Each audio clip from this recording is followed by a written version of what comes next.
Ask me about my attention deficit hyperactivity disorder, or skydiving, or my bicycle. Do you ride bikes? Is that a cat? I like cats. I saw a rock. Hi. The writing on my all-time favorite t-shirt.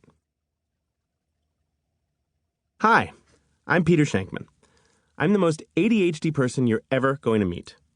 But I'm also really, really proud of that. My ADHD is responsible for the majority of my success, and I've had a little bit of success. I've started and successfully sold 3 companies, the most well-known of which is called Help a Reporter Out, or HARO, which single-handedly changed how journalists around the world find their sources and how companies and regular people get into the media. I'm also a worldwide keynote speaker, spending the majority of my time on an airplane to give keynote talks to major companies across the globe, including American Express, Disney, Huawei, Starwood Hotels, and hundreds of others. I host one of the top podcasts on ADD and ADHD called, Faster Than Normal. I run an online entrepreneurial community of more than 300 people called Shankman. I've written 4 business books, including 2 bestsellers. I built a top-selling video course on ADHD called the FTN Course.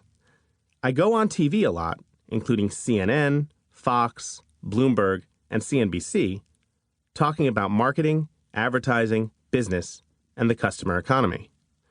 I'm an Ironman triathlete, a B-licensed skydiver with more than 400 jumps, and possibly most important, a dad to an amazing 4-year-old daughter. I've also been diagnosed with ADHD 3 times, have a very addictive personality, and wake up every single morning sure that today will be the day I'm found out to be nothing more than a fraud who's never done anything good in his life.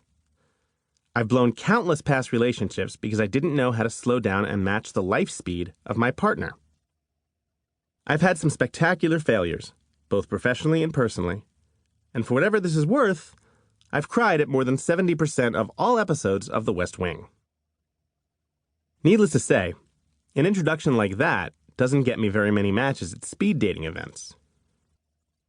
While you're listening to this book, listen out for the word squirrel.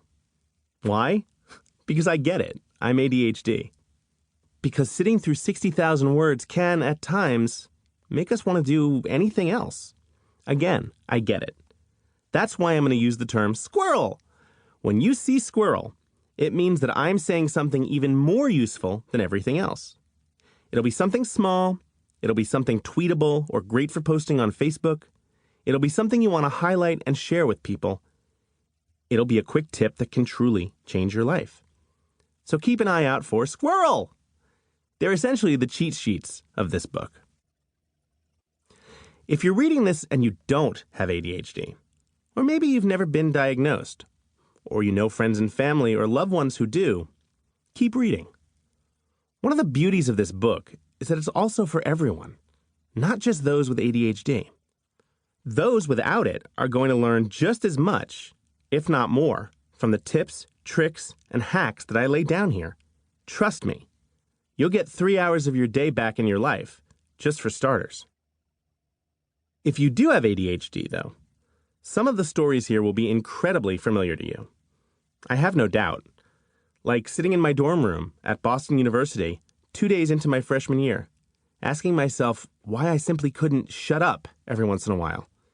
Because I'd just blurted out something that I thought was funny, but no one else in the room did, and I was sure I'd just blown the next 4 years of my social life. Or perhaps the frequent trips to the principal's office in grade school, where one of my parents would come collect me after school, and each meeting would start with, "If he only applied himself." Maybe you might relate to the constant, "What the hell is wrong with you?" looks that I would get every time I had a new, or in my mind anyway, amazing idea, after I presented it to my bosses, or even to people who I thought loved me. Definitely one of the reasons I went out on my own professionally, that's for sure. During my time researching this book and doing all of the homework for it, I've run into countless similar stories from people I've met, those who I've interviewed on the podcast, and others who have emailed me out of the blue to say, I can relate. Do any of these scenarios make sense to you? After getting a note from the dean of students in my son's bag 6 times in 2 weeks, I called the dean up and asked him point blank, "Can you tell me if there is anything my son is doing right lately?" If I get into the office super early and work before anyone else shows up, I'm so much more productive. The second the office fills with people, it's like my brain shuts down and I start spacing out. I finally had to explain to my boss that I needed a half hour in the middle of the day to go exercise, or I'd be useless to him for the remainder of the day. Once I got that, and he understood why, my productivity went through the roof, and I've been named Employee of the Month 3 times in the past 4 months. In fact, I hate that term, diagnosed. You get diagnosed with a disease that can hurt you, one that can kill you. You don't get diagnosed for good things. No one has ever been diagnosed as a lottery winner, or diagnosed as stunning enough to win a beauty pageant. So the first rule here is this. You're never allowed to say diagnosed with ADHD again, because ADHD is not a negative. Say it with me. ADHD is not a negative. Quite the opposite. You're gifted with a brain that's faster than normal. And in this book, we're going to learn how to operate it to its maximum potential. It's going to be awesome.